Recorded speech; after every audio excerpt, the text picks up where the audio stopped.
So I'm going to read a poem by Billy Collins from the book Trouble with Poetry and Other Poems. This is called The Trouble with Poetry. The trouble with poetry I realized as I walked along a beach one night.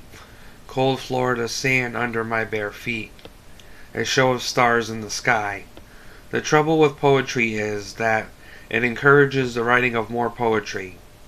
More groupies crowding a fish tank, more baby rabbits hopping out of their mothers into the dewy grass, hopping out of the mothers into the grass, and how it will never end unless the day finally arrives when we have compared everything in the world to everything else in the world, and there is nothing left to do but quietly close our notebooks and sit with our hands folded at our desks.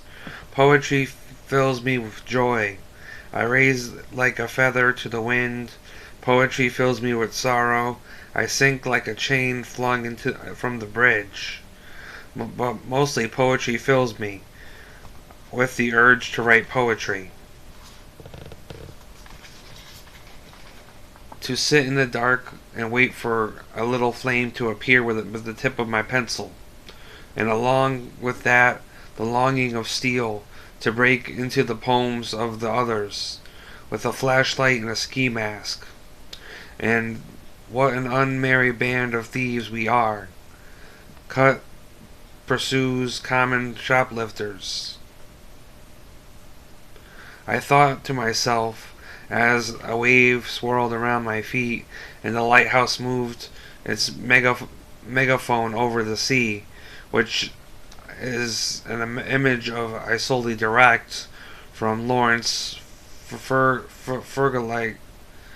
To be perfectly honest for the moment, the bicycling poet of San Francisco, whose little amusement park of a book I carried in a side pocket from my uniform, up and down the treacherous halls of the high school.